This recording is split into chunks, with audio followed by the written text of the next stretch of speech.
नमस्कार साथियों, education special channel में आप सभी का स्वागत है। साथियों, आज हम कक्षा 11वीं इतिहास का महत्वपूर्ण चैप्टर लेसन 2 लेखन कला और शहरी जीवन के महत्वपूर्ण प्रश्नों को जानेंगे और परीक्षा में पूछे जाने वाले प्रश्नों को मैं विस्तार से समझाऊंगा।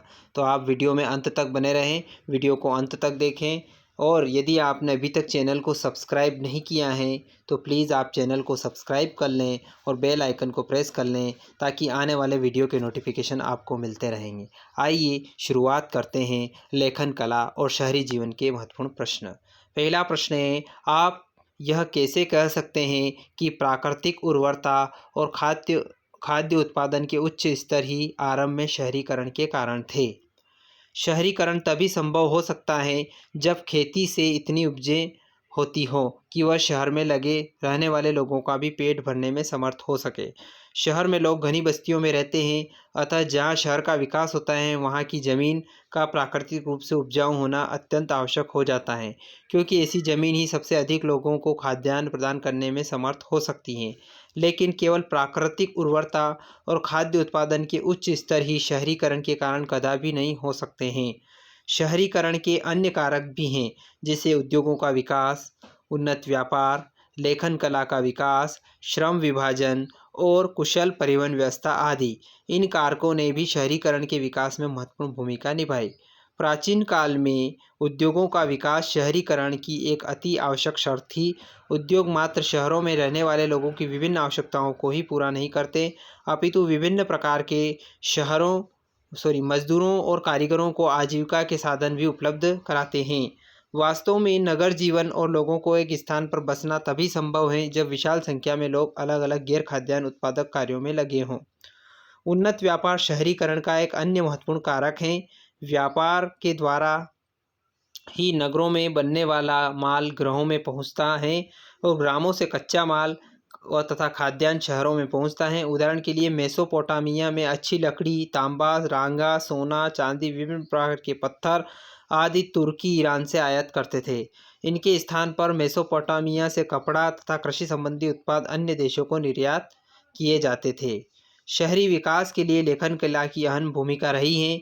इसका कारण यह है कि हिसाब किताब की व्यवस्था के बिना व्यापार की किसी प्रकार की प्रगति संभव नहीं है। निसंदेह लेखन कला के विकास ने मेसोपोटामिया में नगरों के उदय में महत्वपूर्ण योगदान दिया। लेखन कला के साथ साथ शहरीकरण के लिए सुव्यवस्थित प्रशासनिक व्यवस्था भी अति आवश्यक है। व्यापार की प्रगति के लिए शांति और सुरक्षा की स्थापना कुशल प्रशासन द्वारा ही संभव है। इस संबंध में उल्लेखनीय है कि कांस्य युग में जीवन निर्वाह के लिए आवश्यक वस्तुओं के अतिरिक्त अन्य वस्तुओं के उत्पादक मुख्य रूप से शासक वर्ग और मंदिरों पर भी निर्भर होते हैं। प्रशासक वर्ग केवल कानून और व्यवस्था का संचालन नहीं करते, अपितु श्रम विभाजन को नियंत्रित भी करते हैं। निसंदेह श्रम विभाजन ने ही शहरीकरण की गति को बल दिया। नगरीय जीवन और लोगों का एक स्थान पर बसना तभी संभव हो पाता है जब अनेक लोग विभिन्न प्रकार के गैर खाद्यान्न उत्पादक रोजगारों, उदाहरण के लिए धातु कर्म, मुहर, नक्काशी, प्रशासन, मंदिर सेवा आदि में लगे हुए हैं। ऐसी स्थिति में शहरी अर्थव्यवस्था में सामाजिक संगठन का होना नितांत आवश्यक है। इसका कारण यह है कि शहर के निर्माताओं को अपने अपने उद्योगों के लिए विभिन्न वस्तुओं की आवश्यकता होती हैं, जिन्हें केवल एक स्थान से प्राप्त नहीं किया जा सकता। इसी प्रकार एक ही व्यक्ति सभी प्रकार की वस्तुओं का निर्माण में कुशल नहीं हो सकता। यही कारण है कि औद्योगिक तथा व्यापारिक विकास में श्रम विभाजन का पालन अति आवश्यक हो जाता है। कुशल परिवहन व्यवस्था भी शहरीकरण के लिए अति आवश्यक होती है। परिवहन व्यवस्था अच्छी होने पर ग्रामों से पर्याप्त मात्रा में अनाज शहरों में भेजा जा सकता है और शहरों में तैयार वस्तुओं को ग्रामों तक पहुंचाया जा सकता है।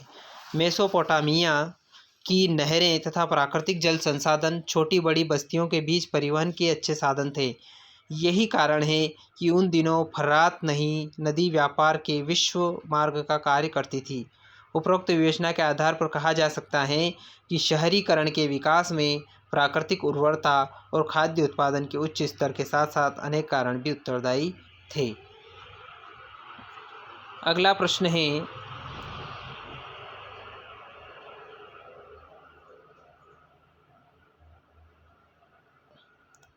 आपके विचार में निम्नलिखित में से कौन सी आवश्यक दशाएं थी जिनकी वजह से प्रारंभ में शहरीकरण हुआ था? निम्नलिखित में से कौन कौन सी बातें शहरों के विकास के फलस्वरूप उत्पन्न हुई? पहला पॉइंट है अत्यंत उत्पादक खेती, जल परिवहन, धातु और पत्थर की कमी, श्रम विभाजन, मुद्राओं का प्रयोग, राजाओं की सैन्य शक्ति को जिसने श्रम को अनिवार्य बना दिया। कांस्यकालीन सभ्यता के दौरान अनेक शहरों का विकास हुआ। वस्तुतः शहर विशाल जनसंख्या के निवास स्थान होते हैं और इसके अतिरिक्त अनेक महत्वपूर्ण आर्थिक गतिविधियां के केंद्र बिंदु भी हैं। यही कारण है कि शहर ग्रामों की अपेक्षा अधिक घने और बड़े क्षेत्र में बसे हुए होते हैं। प्रारंभिक शहरीकरण की आवश्यक दशाएं: अत्यंत उत्पादक खेती, जल परिवहन, धातु और पत्थर की कमी, शहर के विकास की फल स्वरूप उत्पन्न दशाएं, मुद्राओं का प्रयोग, श्रम विभाजन, राजाओं की सैन्य शक्ति जिसने श्रम को अनिवार्य बना दिया था। ये महत्वपूर्ण पॉइंट है जिनकी वजह से शहरीकरण का विकास हुआ। अब हम बात कर लेते हैं प्रश्न क्रमांक 3। क्या यह कहना क्यों सही होगा कि खानाबदोश पशु चारक निश्चित रूप से शहरी जीवन के लिए खतरा थे? मेसोपोटामिया का इतिहास इस बात का गवाह है कि इसके पश्चिमी मरुस्थल से यायावर समूह में कई झुंड इसके उपजाऊ एवं संपन्न मुख्य भूमि प्रदेश में आते रहते थे। ये पशुचारक गर्मी के मौसम में अपनी भेड़ बकरियों को इस उपजाऊ क्षेत्र के बोए हुए खेतों में ले जाते थे। अनेक बार ये यायावर समूह गडरियों, फसल काटने वाले मजदूरों अथवा भाड़े के सैनिकों के रूप में इस उपजाऊ प्रदेश में आते थे। स्थायी रूप से इसे ही अपना निवास स्थान बना लेते थे और ये खानाबदोश, अक्कदी, एमोराइट, असीरियाई, आर्मीनियन जाति के लोग ही थे। पशुचारक अपने पशुओं तथा उनके उत्पादों जैसे पनीर, चमड़ा, मांस आदि के बदले अनाज और धातु के औजार आदि लेते थे। बाड़ में रखे जाने वाले पशुओं के गोबर से बनी खाद भूमि को उपजाऊ बनाती थी, इसीलिए यह खाद किसानों के लिए बहुत उपयोगी होती थी। किंतु यदाकदा किसानों और पशुचारकों अथवा गडरियों के बीच झगड़े भी हो जाते थे। प्राय ऐसा होता था कि पशुचारक अपनी भेड़ बकरियों को पानी पिलाने के लिए बोए हुए खेतों के बीच से निकाल कर ले जाते थे। परिणामतः किसानों की फसल को हानि पहुंचती थी, यहाँ तक कि कई बार खेतों में खड़ी फसल बर्बाद हो जाती थी। मारी के अभिलेखों से जाहिर होता है कि सिंचाई वाले क्षेत्रों में पशुचारकों के आगमन पर नज़र रखी जाती थी। जो सिंचाई वाले क्षेत्र होते थे वहाँ पर नज़र रखी जाती थी। निसंदेह चरवाहे कभी उपयोगी साबित हो सकते थे तो कभी हानिकारक भी साबित होते थे। यदि शहरी लोगों के साथ पशुचारकों का संबंध दोस्ताना नहीं होता तो आवागमन के प्रमुख रास्तों को भी हानि पहुंचा सकते थे। इसके अतिरिक्त कभी कभी खानाबदोश पशुचारक लूटमार की गतिविधियों में भी लिप्त हो जाते थे, यहाँ तक कि वे किसानों के गांवों पर हमला कर देते थे और उनका इकट्ठा किया अनाज लूटकर ले जाते थे। उपलब्ध साक्ष्यों में यह जाहिर होता है कि यायावर पशुचारक घास के मैदानों में अथवा सड़क के किनारे तंबुओं में रहा करते थे। वे प्रायः राहजनी के कार्यों में लिप्त रहते थे।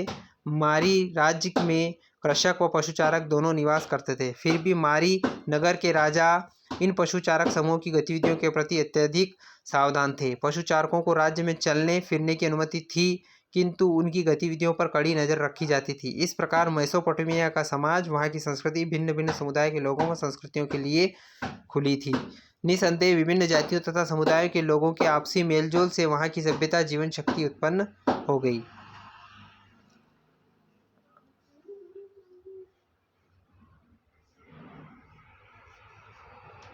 अगला प्रश्न है,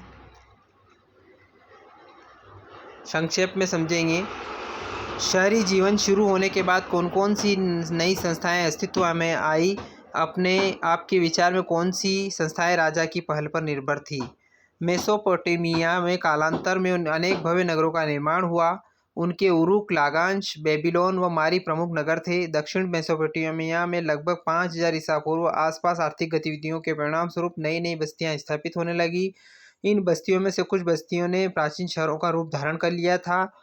इन शहरों की स्थिति की विशेषताएं निम्नलिखित थी। मंदिर के चारों तरफ विकसित शहर थे।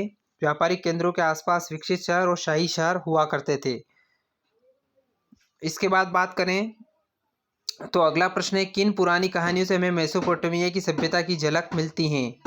तो हमें मेसोपोटामिया की सभ्यता की झलक बाइबल के प्रथम भाग ओल्ड टेस्टामेंट के कई संदर्भ में देखने को मिलती है। उदाहरण के लिए ओल्ड टेस्टामेंट की बुक ऑफ जेनेसिस में शिमार का उल्लेख है, जिसका तात्पर्य सुमेर ईंटों से बने शहर की भूमि से है।